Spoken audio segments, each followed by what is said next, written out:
Department. Thank you so much. Thank you, Ruth. Thank you, all of you here in person. It's so wonderful to see you. And thanks, of course, all of you who are tuning in on Zoom. It's really my honor to be helping to host this seminar series, this conservation lecture series with the zoo. It's been a joyful part of my committee service working with the zoo. As Ruth mentioned, I'm a faculty member in the Department of Wildlife at Cal Poly Humboldt, and my collaborations are really important to me. My collaboration with the zoo has really been enjoyable, fruitful, and helps with student experiences. And I really appreciate the interaction with the community. And so hosting this seminar series and allowing them to hear about some of the things that we do is also really important to me.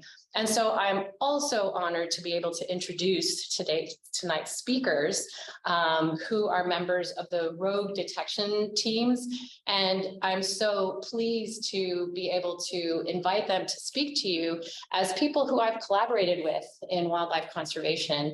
And with all of this remote work and with COVID and all this, I haven't even met Jennifer and Heath, although we've been on Zoom calls together and we've been on the emails together. And I'm really excited to hear them talk about their work. If you haven't heard about the use of detection dogs for wildlife conservation, then you're really in for a treat tonight, because you get to hear about how man's best friend rejects from the shelters turn into conservation heroes. And so these people who are involved, and Heath has been at this for over 20 years, and Jennifer for almost that long, are traveling all over the country and all over the world to sniff out wildlife and even plants. And so I don't want to take away any more of their story. I'm so pleased to have you here, Jennifer and Heath. So thank you so much. And I really look forward to your talk.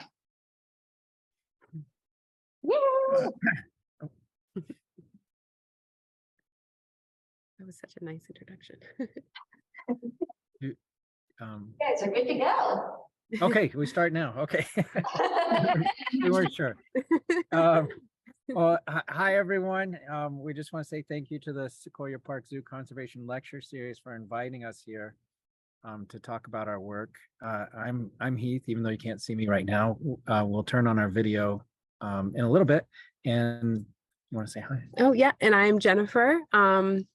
We're both with Healers, cattle dog mixes in this photo, but I'm the one to the right. That's my dog Pilson, and Heath is pictured with his main dog Pips, who's currently retired right now. But we are very excited to be here.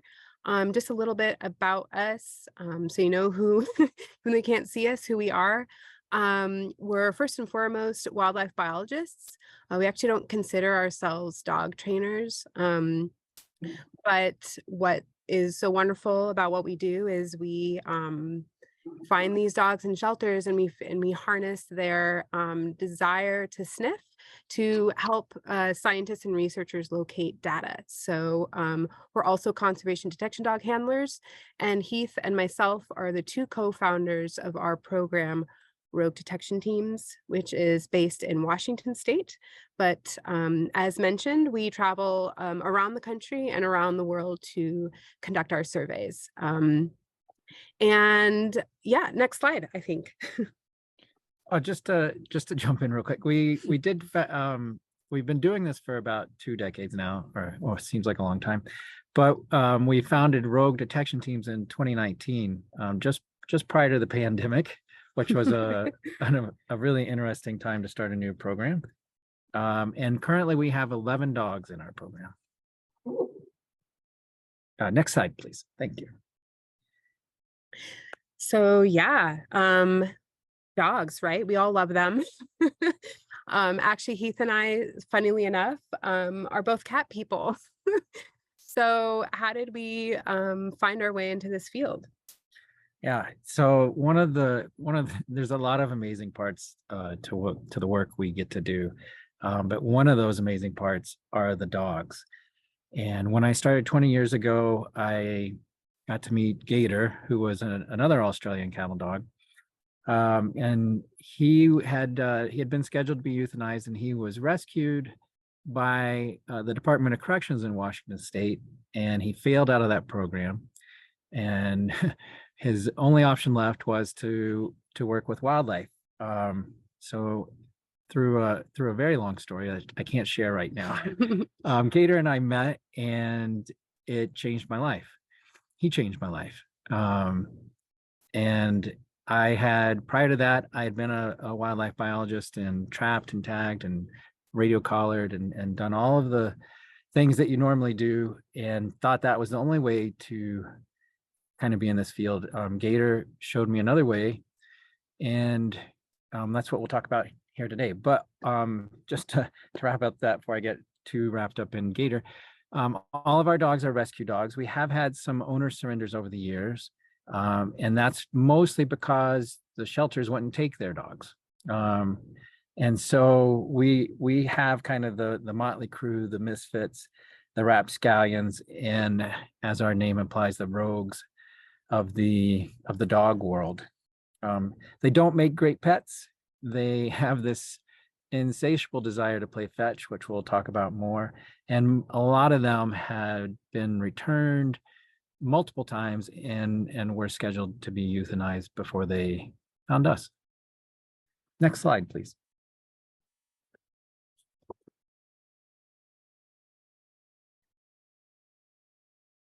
So this shows a bit of what our dog teams actually do. And as you can see by our name, it's rogue detection teams. And we'll talk about that a little bit more, that the word dog is not actually in there. But the amazing thing that, over the last 2 decades that we've learned is when we first started, we were working with scat. And then we went on to do marine wildlife, and then live animals, and then carcasses, and then plants, and then toxins and viruses, things like PCBs and some other viruses we'll talk about later. But thanks. But the really interesting part here is that the dogs can do all of this. They don't have to just do scat, and they don't have to just do plants. Like, they can do both at the same time. And so as we kind of developed over the years, we started to learn more and more about what the dogs were capable of doing. And it's because they would show us this. They were our co-workers. And since we listened to what they were kind of telling us, we were able to do a lot more than we ever thought we could. Next slide, please. The hard part about doing these talks is you have to go so quick because there's so much stuff. So I apologize. We want to cover a lot of topics, and we tried to ask if this could be a 3-hour talk, but nobody was no, that was too much for now. So how hard can it be to run a program like this, to even have a dog like this? And that's where most people start out. So over the years, this is kind of what would happen when we would do a talk like this. And in a lot of cases, we'll do a demonstration.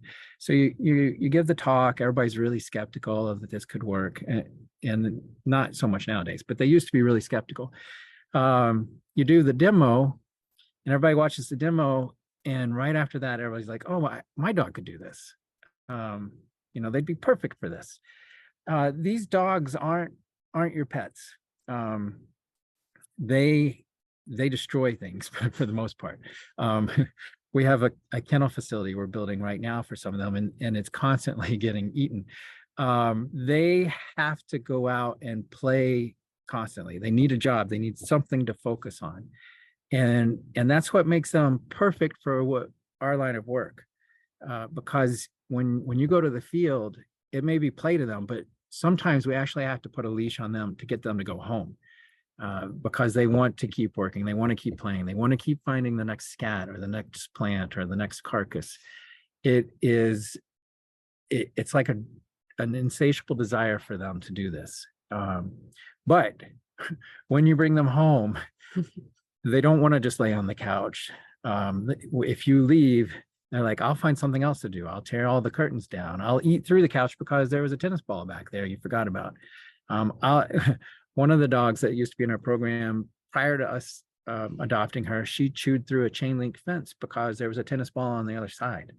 And one of our dogs actually was retired around 11 years old. and she was an owner release, went back to her original person to live out, her golden years. And we get a call one day, and she couldn't handle an 11-year-old dog and said, please take her back. And Sadie came back into our program. And what's nice about some of the work that we do is we have some more gentle projects. So our older dogs who still have this drive and this need are able to continue to work. And she went out on our marine boat sniffing for orca whales. So that just goes to show that, they're not normal, not normal dogs. Although I guess we don't know normal since we only know crazy. We have, we really have dozens of stories about dogs that were on their last kind of options, and where owners drove them clear across the United States, or they flew them up to us. All kinds of incredible stories. But the dogs are really only half of this, and the dogs are actually the easy part for us. And we'll delve into this a bit more later. But the other half is the person. And the common term for that's handler. We actually call ourselves bounders, because we don't like to think of ourselves just handling the dogs. It's more communication that happens between the two of us while we're out there. But for a handler bounder to be successful is really, really difficult. They have to learn to communicate with another species, the dog. They also have to learn about all the species they're going to look for.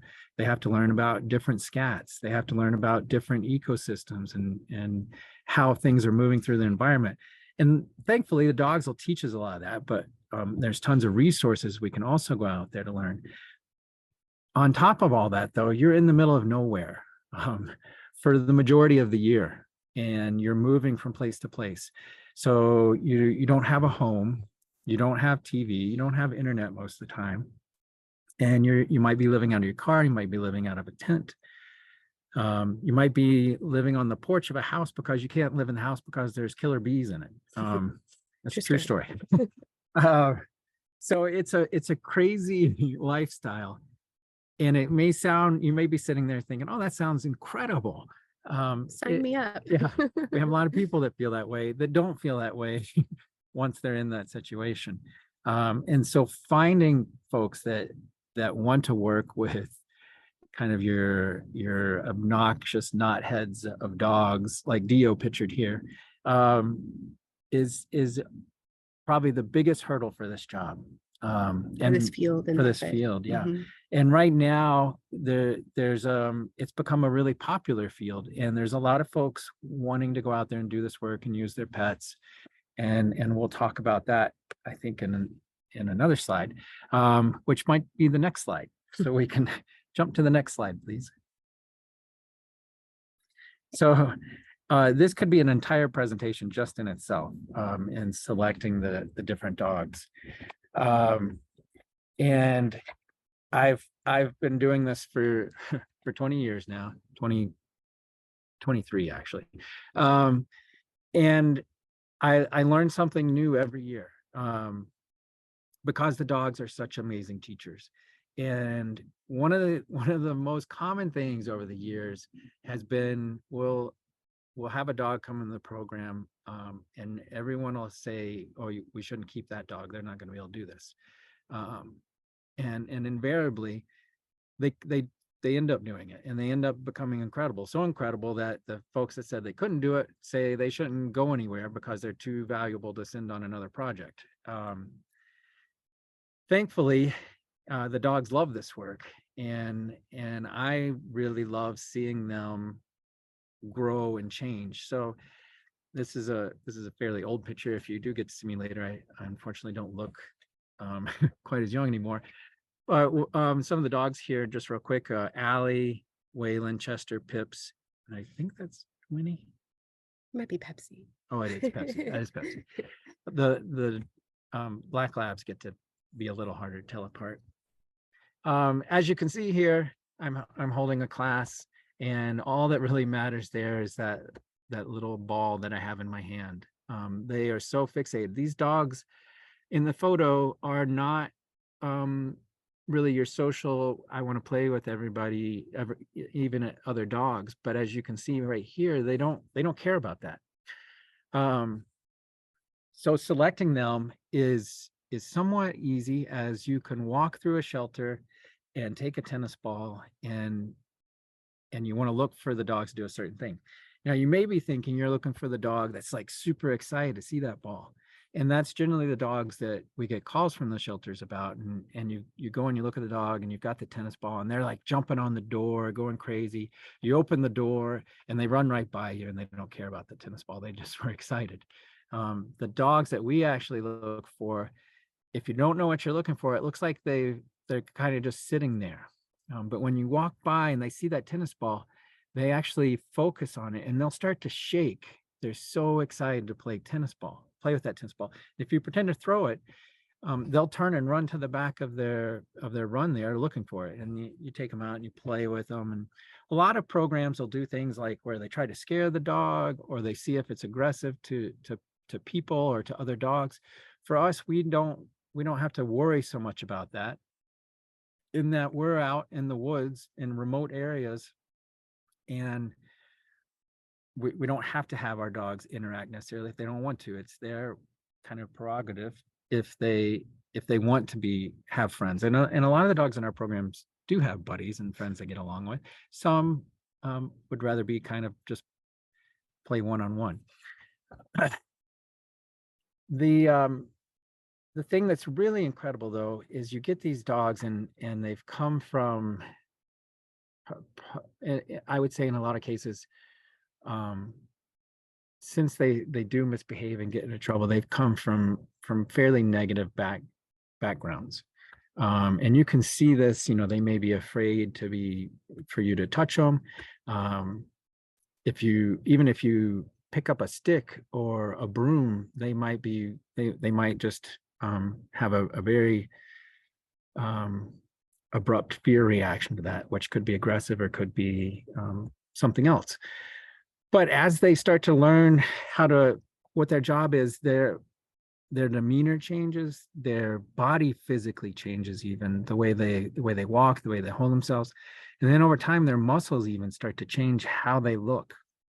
It's a fantastic thing to watch. I kind of think of it as like a chrysalis. You start with one thing, and through time and a transformation, you see something else emerge. And it's probably the single most tangible aspect of our job, is watching these shelter dogs change into the conservation dogs that we eventually deploy in the field. So part of that, I mean, the biggest part of that is their welfare. Once they come into our program, even though they're not pets, and you might think, oh, they're just tools, you don't consider them pets. It's almost kind of the opposite.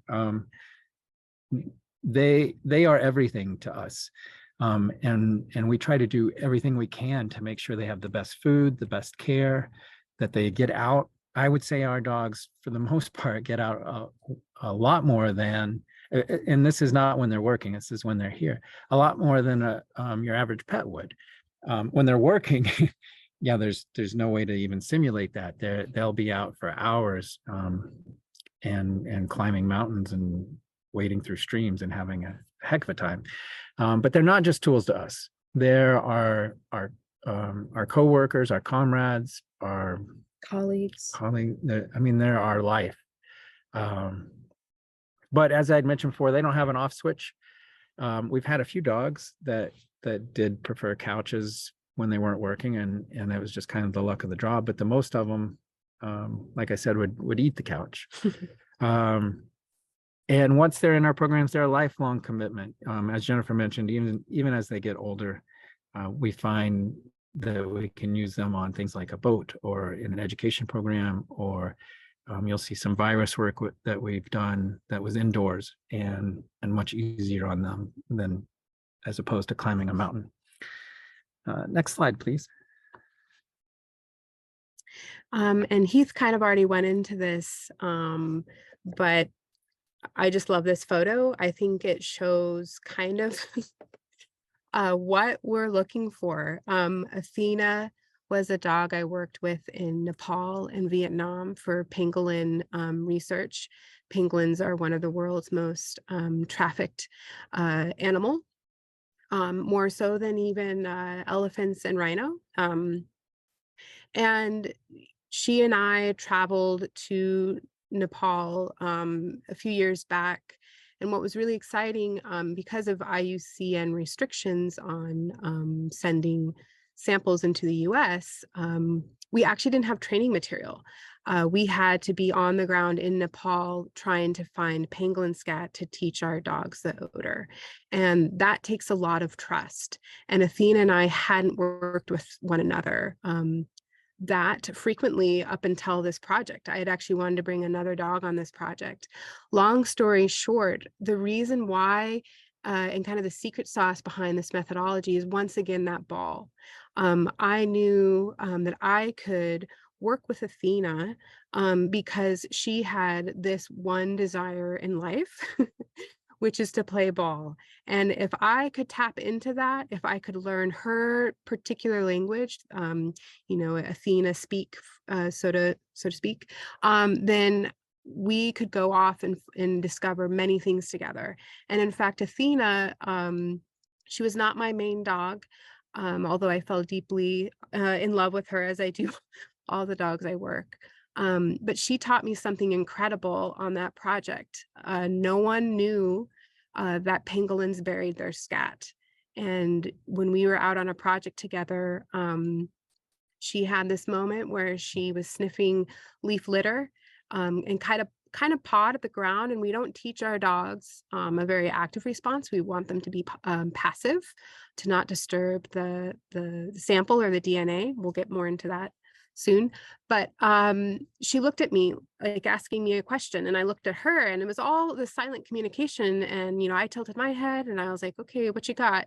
And I got down on the ground and I started also pawing through that leaf litter, and something shiny caught my eye, and before you knew it, this terrible odor emitted from the earth. And I realized that the shiny bits were insect carapaces from the insects that the pangolin ate. And had it not been for Athena, and had it not been for the trust that I had in her and her abilities, I never would have seen or discovered that pangolins bury their scat. And this wasn't a normal alert. Like, we teach all of our dogs to sit passively at the sample. This was her in the learning phase, looking to me to be like, hey, is this it? And me having to communicate with her to be like, well, let me check that out. And getting down there with her on her level and being like, yep, for sure, this is it. I can't believe it. And after that, we went on to find over 30 samples, which may not sound like much, but for an incredibly endangered species, that was pure gold for us. So this is kind of what we look for in our dogs. She was incredible, and she was actually adopted into our program from a young boy. He was 7 years old. He did a presentation at his school about us. And then he scratched his head and he's like, hey, wait a minute. My family dog is actually the dog I'm describing. And they reached out to us and they wanted to know, hey, would you want to adopt our dog? That's how much they loved her. They wanted her to find her perfect place in life, even if that meant it wasn't with them. And I'll be forever grateful for that. So next slide, please. So I talked a bit about the role of the bounder briefly before, but what I didn't mention is when we adopt a dog, we literally have had dogs that have gone straight to work. Dio, who was the funny face in one of the earlier slides, he was actually from Humboldt County shelter, and he was on a ride share. They brought him up to Washington. One of our folks picked him up in Washington. I was in Illinois at the time.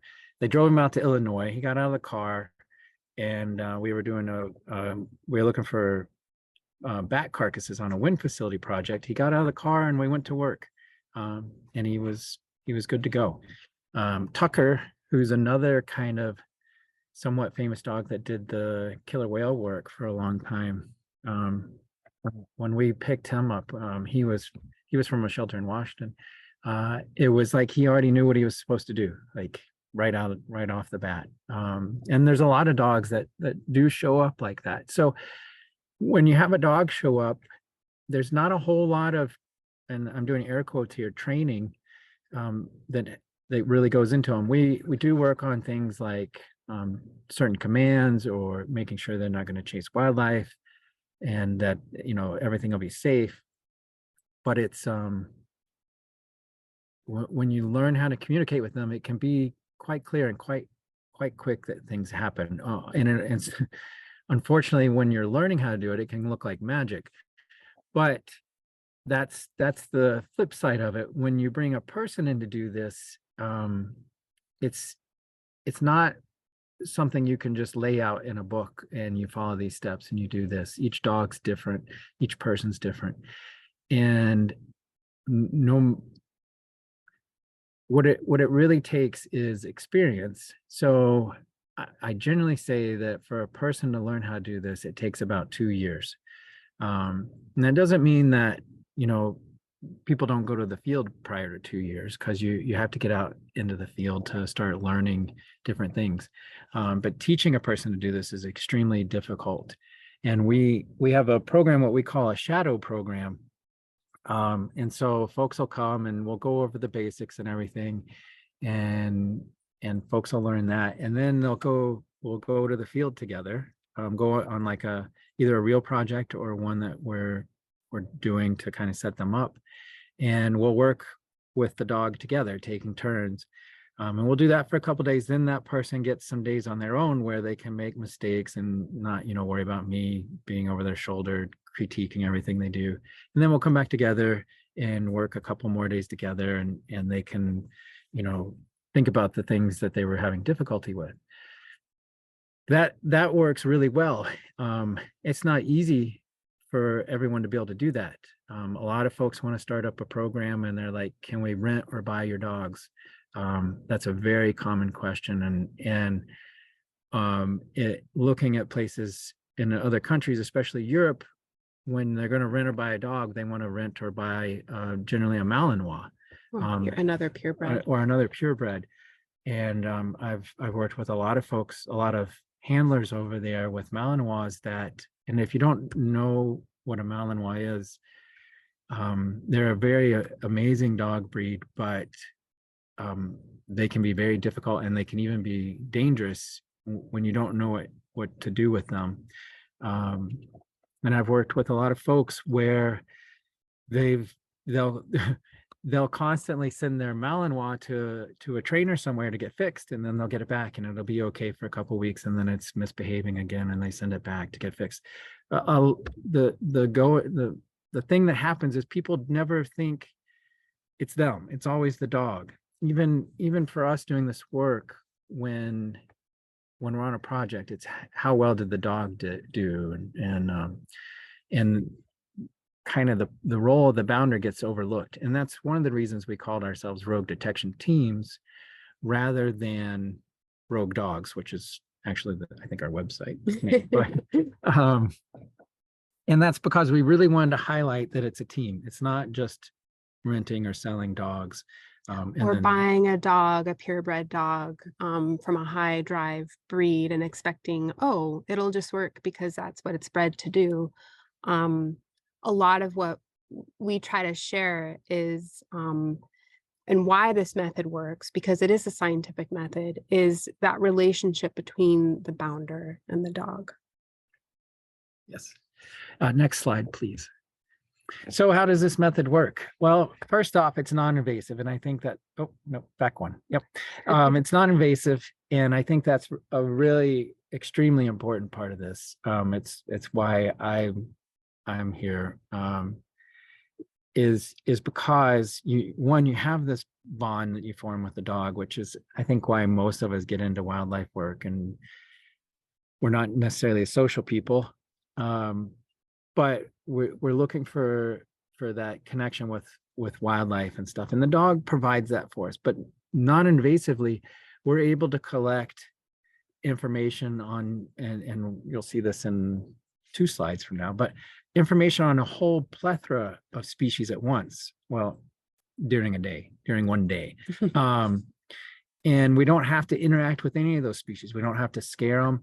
For a really quick example with the marine work on killer whales, what the whole point of that was that prior to using the dogs, if they wanted to collect a fecal sample, they would follow directly behind the whale to watch for when there was a fecal sample in the water. With the dogs, you're able to survey the entire pod of whales, and you're far enough away that you're not disturbing them or causing them to act any differently than they would if you weren't there. And the other thing that we learned from SCAT, just as a quick side note, is that boat traffic stresses the whales out. So if we're there to do conservation work and we're part of the problem, then we're not really helping or mitigating or fixing anything. And so the non-invasive aspect of this method is probably one of the most important aspects of this work. We get a lot of jokes like, oh, my dog loves wildlife. They love to chase squirrels. And if our dogs did that, then they wouldn't be conservation dogs. And, you know, we wouldn't be able to do this work. So there's a big ethical side to the method, to deploy it. So we need to make sure both handler or bounder and dogs that we put in the field basically know the game, but it's a very serious game. We work across massive areas. We search often for endangered species, but they don't always have to be endangered. They could be rare, cryptic, or otherwise very challenging for researchers to find with traditional methods. And so I kind of stole Heath's thunder, but I just wanted to throw that point in there. That's fine. The one other point, I do want to go a little faster because we got more slides, but it's a very systematic process, and simply putting a person out with their dog and seeing what they find isn't necessarily the same as putting out a professional team and the samples that they'll find. With the study design, right, and even when we're teaching new teams, and we're putting those teams into the field, we have to be very careful that we're monitoring how they're doing, or we'll see a significant difference in the data that's collected. Before we jump to the next slide, I'm just going to talk about, because I don't know if the video will start right away. The next slide is going to be a video of Pip's, and he's working on something we call the wall, and we'll use this. I'll tell you about the apparatus in a minute, but when you watch the video, I just want you to watch how engaged he is in what he's doing. Next slide, please. Okay. Oh, yeah, go ahead and play.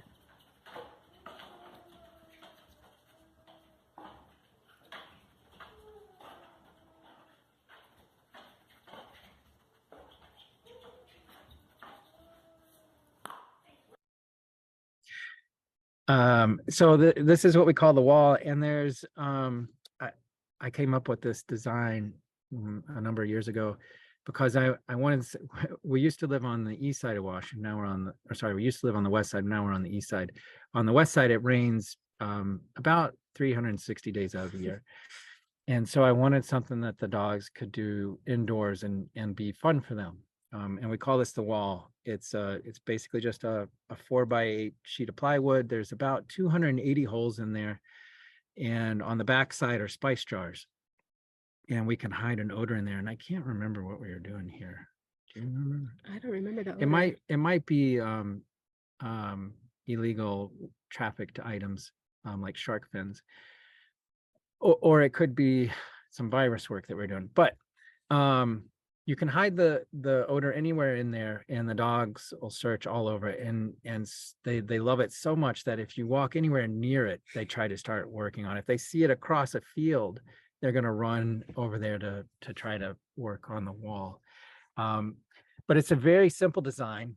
Spice jars on the back, and there's no odor that can come out of that hole. So you can see the holes are pretty close. They can't bleed into one another because there's nothing pushing odor behind them. So the dog actually has to breathe into that hole for odor to come out. When they breathe in, or when they breathe into it and the odor gets pushed out, they find the sample. And when I was coming up with the idea, I wanted the ball not to come from us. I wanted it to kind of come from the sample. So I was thinking about, okay, somebody hides behind the wall and pops the ball out and all kinds of stuff. And you'll actually see designs like that. But I realized if you just throw the ball right as soon as they find it, it hits the wall. They're super excited about the noise and they're shocked by it. So much so that when they learn how to do this, if we had another video, Pips, he'll find it and he'll actually look at the wall and kind of step back, waiting for the ball to hit. And then if the ball doesn't show up, he kind of turns around and he's like, "What are you doing?" But it's a lot of fun, and we have other videos where he's up on his legs searching the higher ones that are hilarious.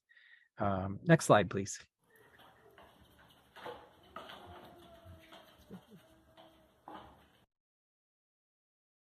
Okay, this slide is there's a whole bunch of stuff that's gonna pop in. And it's really kind of just to show everything that's going on. First off, the odor equals the ball. And I'd love to go into how we teach the dogs to do this. It's quite simple, but you can put an odor out, and Scooby's probably finding, Jennifer could tell me, but probably a cheetah scat or a lion scat right there. This is in Africa.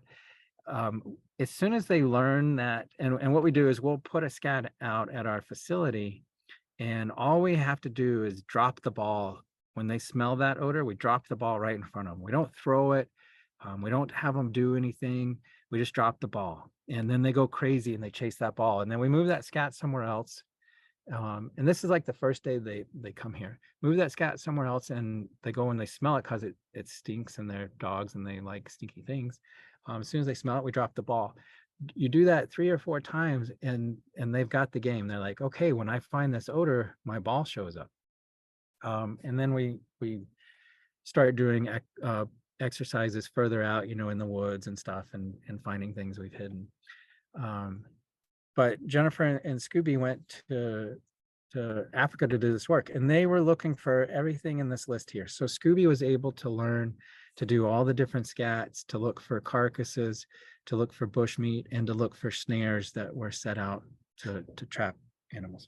Well, actually, the exciting thing, I'll just interject real quick, is the main species were cheetah, lion, leopard, and hyena and wild dog. And the researchers were really concerned, like, oh gosh, we want more data from other species, but we don't want to confuse the dog. And I was like, oh no, it's totally fine. Like for Scooby, it's just a ball. The odor for him is the ball, but they were still worried. But we were out there, and because we encourage curiosity in our dogs, and we don't, for us, it's not we need them to be accurate. Like we said, it's a scientific method, but to obtain that accuracy, we also need our dogs to be just as curious as we are, as wildlife biologists. Like we want our dogs to be wildlife biologists too. And what happened when we were in Africa is that Scooby, because he was previously trained on carcasses, started finding bushmeat. And then I would reward him because I was like, this is important data. And then sometimes this bushmeat was associated with snares. So then I would reward him around these items. And because Scooby was getting rewarded, I was reinforcing, like, we want this information. And that didn't take him away from finding cheetah, lion, leopard, and hyena and wild dog. Rather, for him, he's like, there's so many odors out here. I want to show them all to you. And that's kind of the beauty about the detection dog method, is you can be very specific. If you only want one odor, yes, we can do that.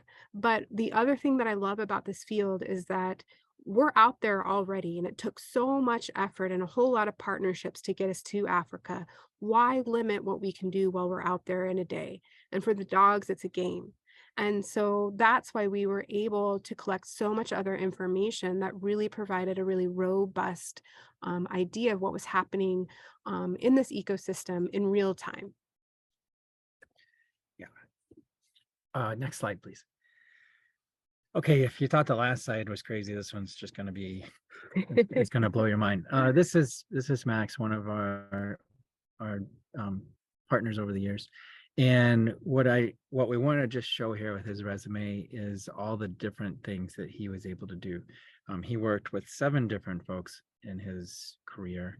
He learned over 40 different odors, went to 8 different countries. You can see all the different scats that he learned. And as we were learning what the dogs were able to do, you know, we started out with scats because, like we said, there's so much information. I think we talk about that here in a little bit, that you can get from the scats. And then from there, you know, maybe we would go in and start doing live animals like frogs and boas and petrels.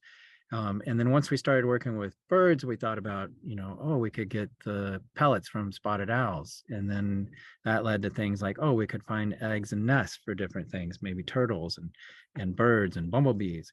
Then we started doing mortality stuff, just because, first of all, that's, you know, it's cool to find that kind of stuff in the woods, but it's also been extremely important with wind facility work, and seeing what's happening, and also fatalities caused by automobiles for eagles and such. And then it just led to plants and illegal wildlife trade, and then virus and toxins. And then finally, outreach, which was, as we said, as the dogs got older, we wanted to find something that they could still do and have fun with that was also really meaningful for them and for this kind of work. And outreach, going to schools and getting to, you know, do a demo with a dog that's 12 or 13 or 14 years old is just, it's amazing.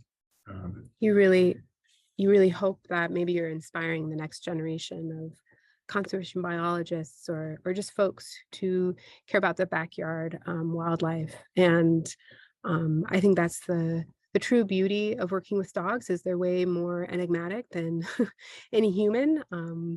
And so, yeah, sorry, next slide. So just to show you a bit of what we've talked a lot about the dogs, but what does a year in the life of a bounder look like? We travel everywhere with our dogs. And in 1 year, my current main dog, Filson, and I, who you're seeing pictures of right now, we might go on a wolf project and help design the methodology to survey that region systematically. And then we might go on a Sierra Nevada red fox project, looking for an endangered species. And then from there, I think we went to the next slide, but I'll just keep talking about that other slide real quick. And then we might go on a puma research project in California, and then I might head to Washington and do a Taylor's checker spot larva project. And what I love about this photo, it really shows the non-invasive part of the work that we do. A lot of folks are very nervous to work with dogs, thinking they might trample things. And so typically we're not allowed in protected ecosystems because of that. We carry out all the dog waste when we work in national parks. And we're very sensitive to fragile ecosystems. And that's what I also love about the dogs, is that they can possibly be ambassadors to highlight the application of working alongside a canine in fragile ecosystems. And you can see here that Filson is sniffing the larva of a Taylor's checker spot butterfly. And this was in an area that they didn't expect to find them, that they're kind of like, well, we'll put you here because it's not the sensitive area. And we'll keep the protected area where there's likely more odor, which would be great for us. That's off limits to you. So we went to kind of the kind of edge stuff and searched around, and I don't know, it always just amazes me what the dogs will show us, because we only had a few days on this project. It was very much underfunded, and oftentimes that's what people want. They kind of want a magic trick, like, okay, well, you told me dogs were going to be amazing, well, show me. And that's not always possible with the amount of time that we're given, or the amount of funding possible. But in this instance, this was incredible. And like Heath said earlier, I think sometimes we can even be doubters ourselves, and we always come up amazed about what the dogs can show us. And this was definitely one of those projects. So again, in a single year, I might go on between 7 to 15 projects. And that's, you know, just from one species to the next with one dog. Next slide, please. So we'll try to speed this up. Sorry, we're talking so much, but We thought something that would be special for you all is to do a case study on 3 species that may or may not know in your specific region. These are very much Pacific Northwest species. So yeah, let's dive in. Next slide, please. I actually started my career in detection dog work with the spotted owl, and that might sound very odd, but that's why this is such a really fun project for me. How to find owls without calling for them. That was the question we were being asked. And actually, yeah, you can go to the next slide. The traditional method, as many of you may know, being based in Eureka, in Northern California, is to use either human simulated calls, or as you can see in the left hand, a vocalization device that plays the spotted owl's call. And this has been used and is still being used for many, many years. And spotted owls are special in the fact that they're one of the few species who will respond back to an elicited response. But what happens when an invasive species moves in and starts potentially having a negative effect on this native species? And that's what I love about the dogs, is that, again, going back to the non-invasive aspect, we can find clues on a species without ever having to see them. Although sometimes in really special instances, yep, you can actually press the space bar and it might highlight an owl. We did not call that owl. I did not know it was there. Max found pellets, and as we started looking around and we were collecting this data, I looked over my shoulder and there it was. And I have many other stories of just stumbling across family groups in this way, finding owls in the trees without ever calling for them. And you can go to the next slide. So what's the impact? We've talked so much about how amazing our dogs are, how much we love them, how great it is to work with them. That's all great, right? We all love dogs, but what really are we doing out there? We realized very early on that in many cases we were working in a vacuum because we were out there doing this remote field work. Oftentimes we weren't engaging with the public. We weren't sharing about the work that we do. Oftentimes our work eventually gets published, and what was really exciting about this work with the spotted owls is that it was published, but many people might not see that published paper. So the other aspect of our work and what we try to do now, harnessing social media, is to also get the public involved. I mean, these species are very much part of our local ecosystems. And if we can get people to be inspired about them, that ultimately might help that species even more than the research that we do. But really quick, to just sum up this research, what was exciting is we did a direct comparison of human surveyors utilizing the traditional method and using dogs, where we didn't call at all. And the human method, per protocol, U.S. Fish and Wildlife Protocol, you visit a site 6 times and you call for them at various call points. This is what I did for 3 years previous to working with dogs, and it worked great. It was awesome. But we started not hearing from owls after a few seasons, and we started hearing more barred owls. And what was neat about working with dogs then is I had that ability to know habitat when I was in it, and I could use that confidence to help guide the dogs to areas where we might encounter pellets or whitewash, as you had seen in the previous slides. And we only had 3 visits, but what we found in our research is that with 3 visits, no calling, the dogs found pellets of spotted owls, more so than the human teams who had 7 visits eliciting calls with a method that had been tried and trued and, truthed. By the seventh, in many cases, they never elicited a response. What does this mean for the spotted owls? It possibly means that they are not being counted and that some of these ecosystems that are very important to them could go up for a logging sale, because after a certain number of years, if you don't hear a response, oh, okay, no owls here. Let's move ahead with this project. But that's why the dogs, I feel like, are so critical, and how if we work together with multiple methods, we can truly learn more about what's out there in the woods. And we don't know what's impacting species. And in this case, barred owls, which are a more aggressive cousin, were causing spotted owls to be quiet and not, basically advertising their whereabouts. So next slide, and we'll get into another really fun species. Okay, this is a really cool project. I'm going to cut it extremely short though. So this is an Oregon silver spot on the coast of Oregon.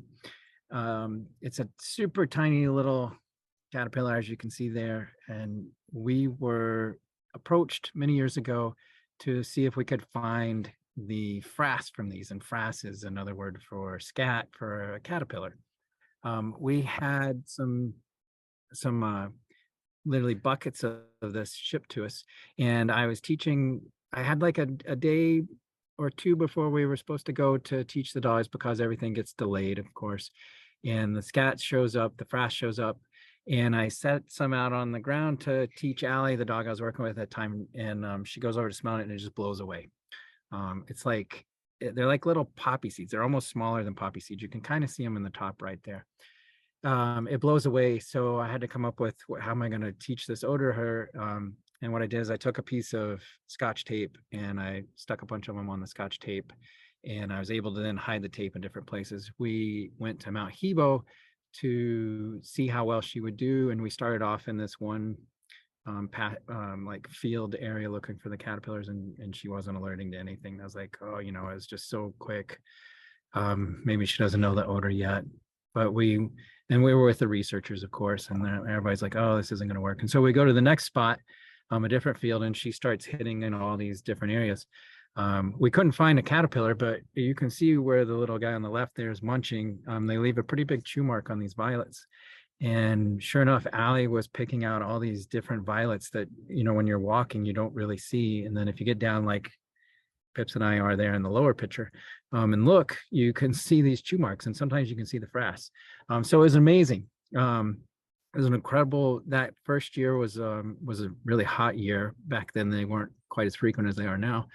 And some of the fields just didn't have caterpillars. And as they all started to emerge, sure enough, where Allie had all of her hits, they saw a lot of butterflies coming out later on. And these areas ended up being the more shaded spots in that meadow at the time. So it was just really incredible. So, and this is me trying to make things go faster, and I'm not doing a very good job. It was an amazing year. We did many years of that, but as Jennifer kind of highlighted, the powers that be don't usually want us to work with things that they think are going to get hurt, like these little caterpillars. So we couldn't actually teach the dogs the caterpillars. Next slide, and that didn't, it muted me. Sorry, I pushed the space bar and it muted me. I was trying to do the next slide. What ended up happening is we eventually, through some of the tailored checker spot work Jennifer mentioned earlier, we got permission to start working with the actual caterpillars. And for the first time in 40 years, one of them was found in the wild. And this is really important because every year Pips found it. Right. Pips, who was in the previous photo.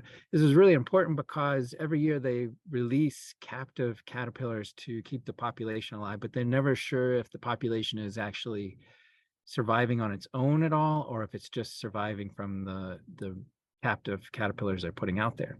So it was great to actually find a wild live caterpillar. Next slide, please. And this is just a quick photo of some of our work and a quote from one of the researchers we worked with, Deanna Williams with the Forest Service, who's amazing. This is Filson, and you can see the violets there, and he's being very general. Allie's up in the top right there. She was extremely careful about where she went and what she found. Did an amazing job on this project as well. Next slide, please. The impacts, this is, well, first of all, they after Pip started finding the caterpillars, everything kind of just blew up. They made it an incredible documentary about the silver spot. They're changing management strategies now in the meadows to try to make sure there's more of these areas that are kind of protected from the sun and have more moisture. Is there anything else you want to add there? No, just that it was really special, I guess, for us, for one of our dogs to find this threatened species in the wild. I mean, people were in tears. That's how special this was. Sorry to go so quickly. Next slide, please. We like to talk, don't we? So hopefully everyone there knows about the species, and if you don't, this will be really exciting. But you live in a really special area. There is a subspecies of the pine marten called the Humboldt marten, also known as the coastal marten. And we, for many years now, about 7 to 8, have been crawling through some very thick habitat to try to find out more about this really adorable but feisty predator. Next slide, please.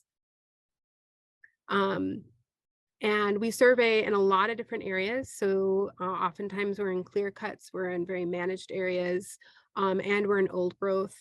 This project has made and broken many a handler. If you look at the middle picture of Scooby, there is a cryptic hidden piece of poop there that we'll highlight in a second. But this is kind of what we're hiking through. It's not beautiful. It's not, I think people think our work is really dreamy and we're out there with our dogs, but this is really hard. And what we're trying to find is that brown gold that you see there on the right. And by brown gold, I mean it holds an incredible amount of information on species, sex, reproductive status, what are they eating, and also that location. Where did we find it? And what does that mean for the marten? What do they need? This is a recently listed species. They didn't have protections up until a couple years ago. And in fact, they were only kind of found out from some roadkills many years ago that people even realized that they were here on the coast, because this is typically a high elevation species. And I just wanted to highlight real quick some of the folks that we work with at the bottom. As you heard early on when we were being introduced, we have many partners in this. This takes a village. This isn't just us. And so we're very, very grateful for the folks that we work with. We're only the first step. And if you click the center bar, hopefully you tried to look for that poop, but there it is. I don't know if anyone saw it, but that's where Scooby found it. I never would have found it without him. So if you'll go to the next slide, please. And this is really fun. Before you click play, this is a Fisher scat, and you'll hear me say that in the video, but Fisher and marten are very closely related. And this is often where we will find marten scats as well. And hopefully this shows you why we need dogs. So you can click and play. This was from a Fisher study. Yes, and this is from a Fisher study.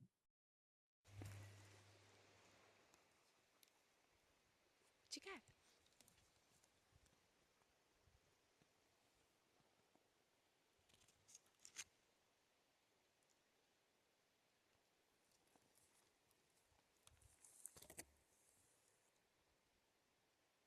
Fisher poops. Nice job. Good boy. How'd you find that in there? Nice jobs.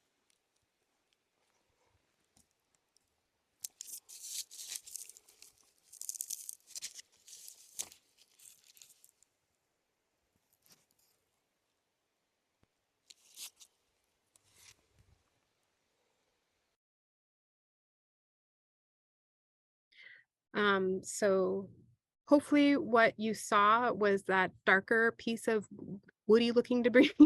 That was actually a Fisher scat. That was a hollowed log, and that Fisher traveled through and left a beautiful sample for us to find. And the other thing that might surprise you is how we play ball, where I'm not throwing the ball in that environment. It's very dangerous for Filson.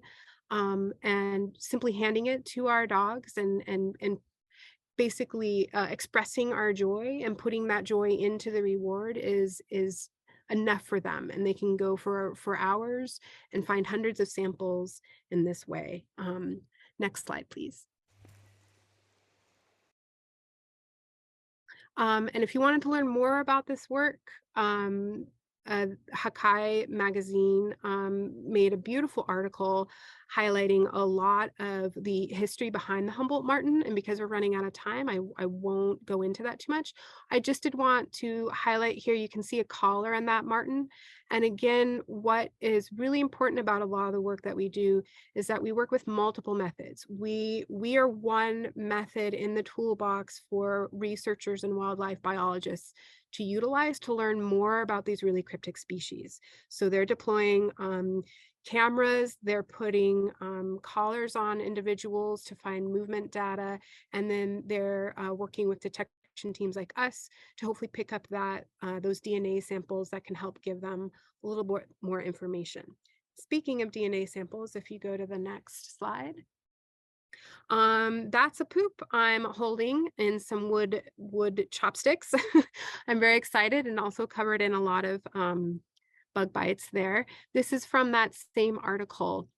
But what is so amazing about this particular project, if you go to the next slide, is that we were able, with all of our partners and all the different methodologies, to map the extent of where the Humboldt Martin is. Again, if you read this research and if you read that article, you will learn so much about how little was known and still is unknown about this species. So we're still learning so much.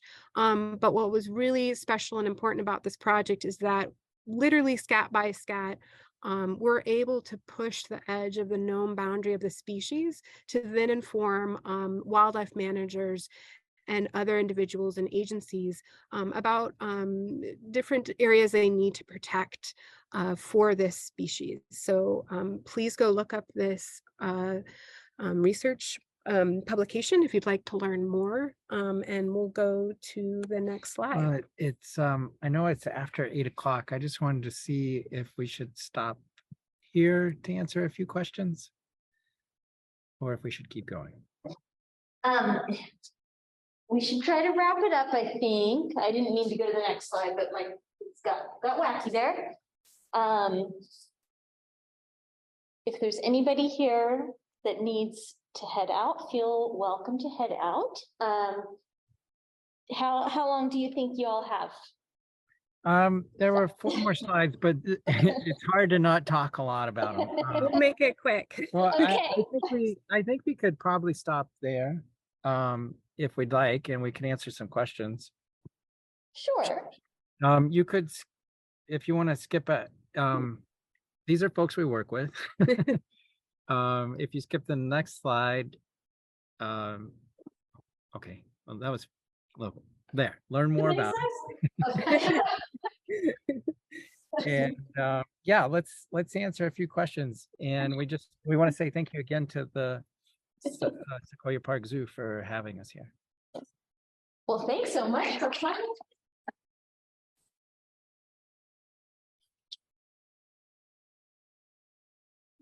Jennifer, Heath, do you guys mind if I try to show your video up on the screen and stop sharing my screen? Oh, that'd be great. We'd be, hopefully I don't scare anybody. We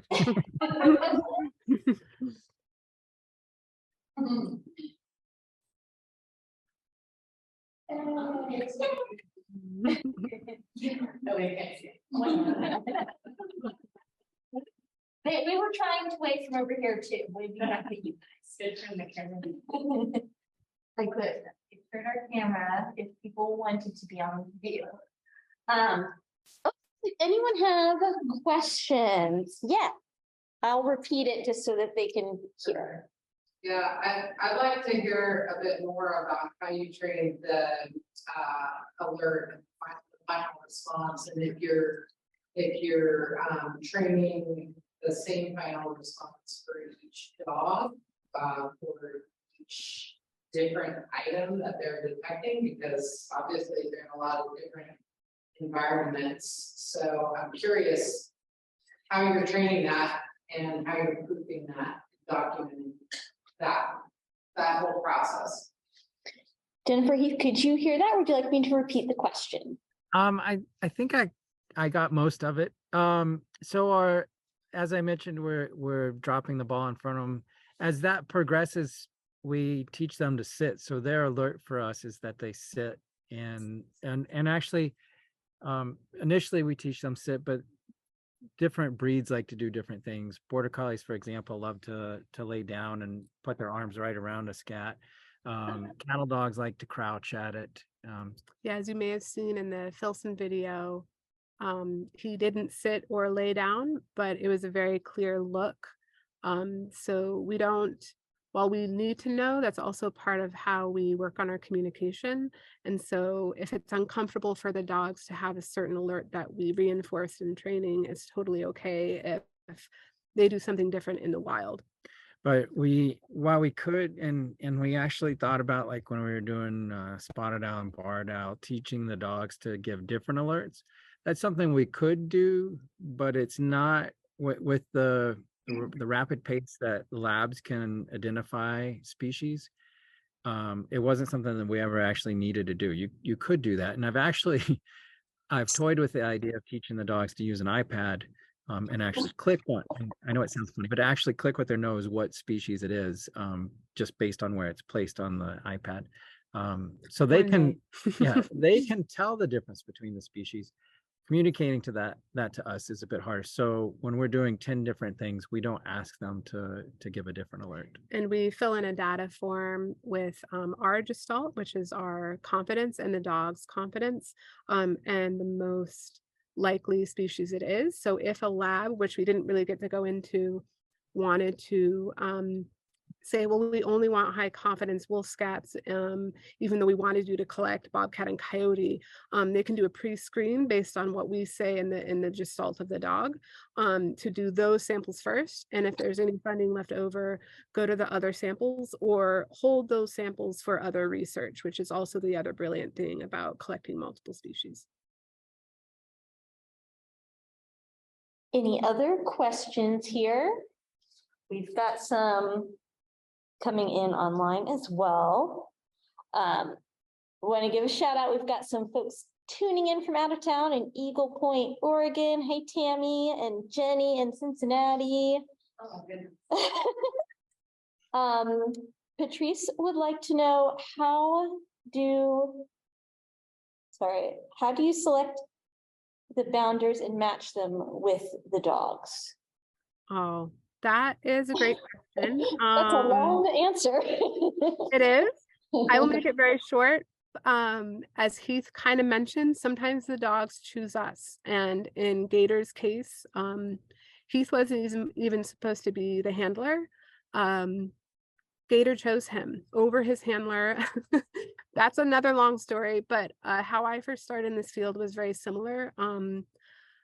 Max, the dog that you saw pictures of, he just started following me around, and I was caring for around 20 dogs at this time in our kennel facility. But this one dog, for some reason, just shadowed me, and my heart just fell to pieces. And I would do anything to work with him, even if that meant going on other projects with other dogs, until I had the skills that I could work with him. In other cases where we don't have necessarily that magic, although that's kind of the magic that we hope to see, when we bring dogs on and we teach them, and then we bring the bounders on separately, we have our bounders work with all the different dogs, and in that way we can see how their energy interacts. And how they're able to pick up on clues or communication, and that feedback. And then when we are ready to deploy in a project, we'll focus a bounder and a dog together so that they can really work together. And what frequently happens, of course, is then they fall in love. And just for everyone, we don't keep our dogs. We want to be able to adopt as many dogs as we can from shelters. So if that relationship blossoms and happens naturally through the course of our work. And then that bounder might want to go on to other field projects or to go to graduate school or get married or whatever it is, and they leave our program. We adopt those dogs out to them. We don't keep those dogs, we don't hoard them, because we know that there are other dogs out there that have this capacity. We just need to find the people who are able to work alongside them, and hopefully they will be chosen, much like Heath and myself. I wouldn't be here if it wasn't for Max. Thank you. Margaret, I saw you had your hand up, and if you had another question besides this one, let us know. Margaret would like to know, where does the data go? And I think you guys were going to show us some of that in those last slides. But you showed some studies that were published about how some of your data has been used. But if you have any other examples, that would be great. That's funny, because we actually have a slide titled that exact question. But to be really quick, that's a great question too. We work with a lot of different labs around the world, and just as the detection dog field is very specialized, so too are different genetic labs. And if, say, you want to get hormones and stress levels, that might go to a lab at the University of Washington, where we used to be. But if you want diet, it might go to the Oregon State University to Dr. Tal Levy's lab. If you want a very specific species like cougar, maybe it goes to the Lizette lab. These are labs around the world, and many around the United States, with people who are dedicated to learning about the different methodologies to extract that information from the data. And again, this data could be scat, but it could also be viruses or any other type of odor that we can teach the dogs. So it's very specific project to project and changes all the time, but that's separate from us. And it's definitely one of the more important aspects and steps of this methodology is it always has to go somewhere to be analyzed and amplified. We've got a question from Jenny. Jenny asks, I've watched my dog, Zora, a 6-year-old mixed breed, sniff individual blades of grass. What is an amazing thing you can tell us, or an example you can give us that you've learned about dogs' amazing ability to smell? Oh, Wow. Let's do a whole other presentation. over the years, you're just constantly surprised. I think one of the big recent ones is we were sent samples of cherry trees that were infected with a virus. So invisible odor. Yeah, just leaves. And they wanted to see if we could teach the dogs to use them to help figure out trees that are infected before they start showing signs. I set this up in something kind of similar to the wall that you saw with Pips. We call it the ring. It's a little different. I set it up and we started on it, and he did it. He just did it. And he did it so quickly, I thought we did something wrong, that somehow the samples were contaminated, and that some of them smelled like dog food, or I have no idea how he even knew what we were wanting to do yet. But he went through and he smelled. I think we had 10 different samples out. He went through and smelled 10 different samples and picked out the one that was infected with the virus. And it's times like that where you're just blown away with what the dogs can do. Another real quick one is before DNA got really cheap, we were wanting to teach the dogs to help us identify individuals. And we were using grizzly bear scats from 3 different years. So you might have an individual that you had scats from in all 3 of those different years at different times of year, different diets. But the dogs were able to go through and you'd give them a target individual, and they'd smell we had hundreds and hundreds of scats. They'd go through all those scats and pick out that individual. And we were able to clump individuals together based on that. Again, the early days before genetic analysis got more affordable. Just unbelievable. So those are 2 that popped to mind really quickly. We could tell hundreds. Yeah, there's a lot.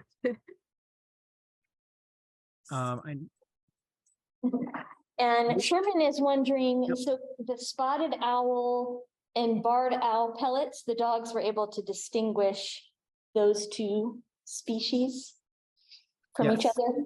And the scats look exactly the same. You cannot tell those visually apart. I think the question is, Yes, it's amazing. could the dog tell? Yes, the dog could. For the purpose of our project, we did not ask them to differentiate. Rather, we had the lab proof what we said. But like I said in our data form, we said what the handler's gestalt was or confidence. And that way we can see how accurate we are as handlers, which also helps us grow as handlers. Well, fantastic. We are gonna let you guys go because we've held you captive, but we loved this Q&A session and getting to hear about all of the amazing conservation work that the Bounders and Dogs are doing with rogue detection teams. That is amazing. And I saw that one of those last papers also that Michaela was a co-author on too. So a lot of collaboration. I didn't want to put her on the spot, but yep. But yeah, it's just amazing, all of the collaborative work that you're able to do with so many different organizations. And we're working with Oregon silver spot butterflies here at Sequoia Park Zoo as well. And it's just been really exciting to see the work that you all are doing in the field detecting Oregon silver spot too. So we have a lot of folks saying thank you for your talk online and on Facebook and Zoom. Everyone just appreciated so much getting to learn about this really interesting topic. So thanks so much for coming tonight. Oh, thank you. The Yes. pleasure was all ours. Sorry we rambled so much. And if you have more questions, feel free to email us. We're happy to continue the conversation. Okay, thank you guys so much. Have a great evening. You too. Thank you, everyone. Bye, everyone.